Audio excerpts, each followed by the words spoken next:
perspective of a producer and hearing more about the great things going on with lamb and where the demand is and where you look for it to be here. So great to have you with us tonight. Thank you, Mark. As we will hear during this hour, sheep production is a solid business opportunity right now for those looking to diversify their operation. The Rominger brothers have a farming operation in California. And there are our first testimonials here this evening. They looked into the benefits of adding sheep to their land, and they purchased a ewe flock about 2 years ago, and they're glad they did. Here is their story.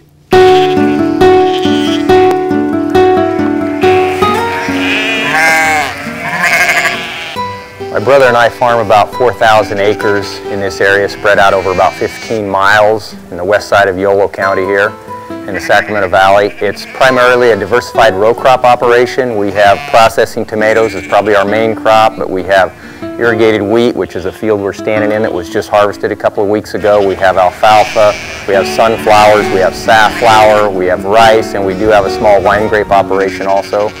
Once in a while we grow some oat hay and some corn and various other things depending on the markets. We also have a couple thousand acres of rangeland up here in these foothills right behind us.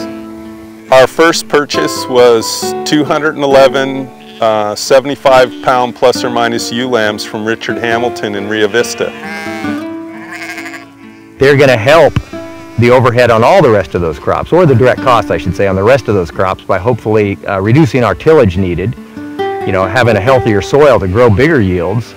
So they're going to contribute in various ways. I think that's one of the reasons we're excited about it. They have a whole bunch of synergies with our operation. Idle ground is not earning anything for us, but if we can bring our sheep out here and maintain them, they're consuming the crop residue, they're picking up the wheat that's fallen out the back of the harvester, and they're leaving manure in the field. And we don't expect that the amount of manure that they leave in this case, in this field, will fertilize the whole crop, but it will feed the soil life. And we have been without a biological link in soil nutrition for a long time. If you look at commercial farming, it's all chemical, petroleum-based fertilizer. So this is adding a biological element.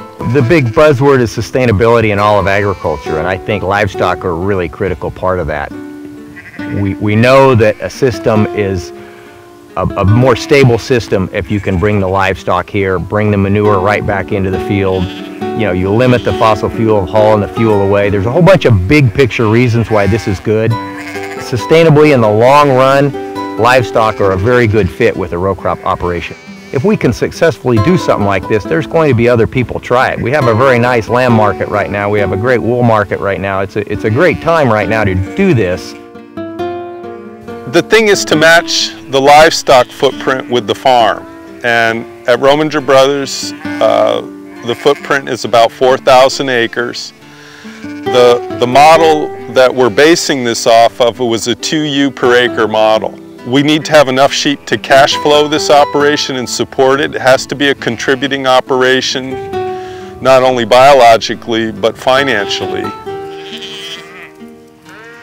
There's a segment of the organic community that has said that wants organic producers to be required to have livestock integrated with their row crop operation. So with that mentality, which I think is a very forward-looking mentality, I think young people need to look at this as really the future of agriculture. This can become a very sustainable model for a very integrated farming operation. And it's much more stable when you have multiple crops and livestock than if you're relying on one crop. For income, for just the ups and downs of markets.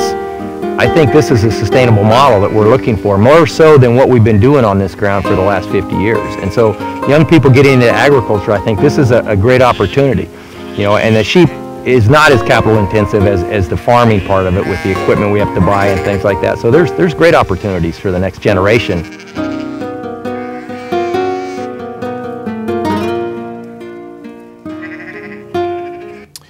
And Peter, as we mentioned at the top of the show, it's great to come on a national network like RFD TV and say our industry is at or near record high prices, and they mentioned that in the video there. Wool prices and lamb prices are at records this year. Let's talk about that a little bit. That's a great place to start, I would guess. It is, and they're absolutely absolutely right.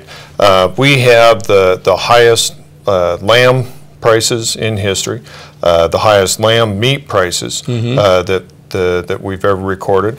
The wool market is the strongest since 1989. In fact, at one point this spring we had American wools that were exceeding the world market. And because sheep have so many products to offer in the marketing arena, we need to mention pelts. Pelts can be several dollars to $11 a piece this year, so you're talking several more percent of the value of the market animals that you're selling. And the nice part that we've added in this year is we've had the slaughter ewe market rebound dramatically, and so there's a salvage value for that ewe when she's filled her productive part of her life on the farm.